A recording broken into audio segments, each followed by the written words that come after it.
8 years of solitude had shaped Caleb Strickland into something harder than the rocky soil of his isolated ranch.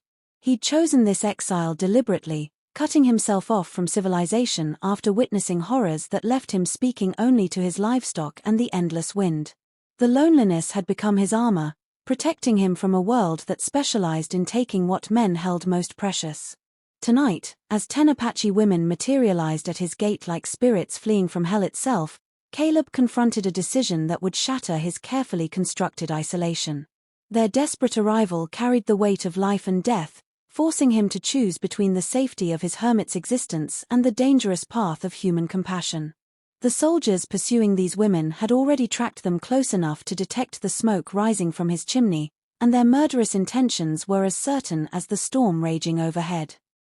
Thunder crashed against his wooden shutters with the violence of artillery fire, each boom reminding him why sensible people barricaded themselves indoors when nature declared war. Caleb occupied his usual spot beside the crackling fireplace, his calloused fingers working methodically to repair a worn bridle, when the pounding began. This wasn't some neighborly visit or casual social call. This was raw desperation, the sound of souls with nowhere left to turn and death breathing down their necks. Every muscle in his body went rigid, the leather strips falling from his suddenly motionless hands. His ranch hadn't received visitors in years, not since he'd made his position crystal clear. Caleb Strickland had severed all connections with the world beyond his property lines. The isolation represented his choice, his penance, his shield against a reality that had already stripped away everything that mattered. The pounding resumed with increased urgency, accompanied by voices speaking in the ancient Apache tongue he recognized but hadn't encountered in nearly a decade. His blood chilled like mountain stream water in winter. The last time those words had reached his ears, his beloved wife Miriam and precious daughter Lena were still alive, still laughing, still illuminating his existence with joy and meaning. The last time strangers had appeared at his door after sunset, he'd spent the following morning digging graves for his entire world. Instinct drove his hand toward the loaded rifle positioned above the stone mantel, muscle memory from countless nights when sleep meant keeping one eye open for danger. But something interrupted his reach.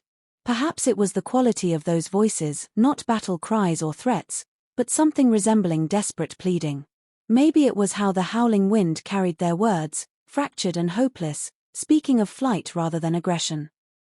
Or possibly it was the dawning understanding that true warriors rarely announce their presence by knocking courteously. He moved toward the solid oak barrier with deliberate, measured steps, each footfall calculated and silent. Through the thick wooden planks, their voices became clearer, women's voices speaking in hushed, urgent conversations that revealed bone-deep exhaustion and terror. One voice emerged above the rest, speaking English with an accent that gave each syllable the weight of carved granite. "Please," the voice penetrated the storm's fury. "We know someone lives here. We need sanctuary just for tonight. Just until this storm ends."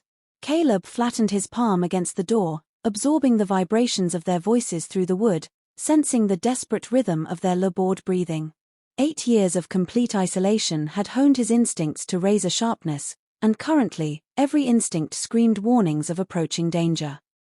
Not from these women themselves, but from whatever force had driven them to seek shelter at his door during a storm capable of killing the unprepared. Miriam's memory whispered through his consciousness, recalling how she'd chastised him for his distrust of strangers, how she'd insisted that compassion was humanity's defining characteristic. But Miriam lay buried in the ground, and compassion had perished alongside her on that terrible morning when he'd extended trust to the wrong people and paid the ultimate price for his faith in human goodness. The voice returned, closer now, as if the speaker had pressed herself against the wooden barrier. "They are pursuing us. If you refuse to help, we will perish out here. And when they discover our corpses at your entrance, you will perish as well." Caleb's trembling hand hovered over the iron crossbar that had secured his door for 8 uninterrupted years. Throughout that entire period, he had never lifted it for anyone. Not for neighbors, not for travelers, not for anyone who might drag the outside world back into his carefully maintained sanctuary. But something in that woman's voice, a certainty that made his stomach lurch and his hands shake, communicated that tonight marked the end of everything he'd built in the shadows of his grief and guilt. Because somewhere in the storm-shrouded darkness beyond his ranch, armed riders were approaching with murder in their hearts. And once they arrived, returning to the life he'd constructed in solitude would become impossible forever. The iron crossbar seemed to weigh more than physics should allow, burdened by 8 years of accumulated rust and paralyzing fear. When Caleb finally raised it from its mounting brackets, the very atmosphere seemed to resist his decision, as if the cosmos itself was warning him that certain choices, once committed to, could never be reversed. The door groaned open on hinges that complained after years of remaining sealed, revealing a tableau that would torment his dreams for whatever time remained to him. 10 Apache women stood clustered against his covered porch, their traditional garments ripped and mud-stained, several displaying wounds that created dark patches against the soaked fabric.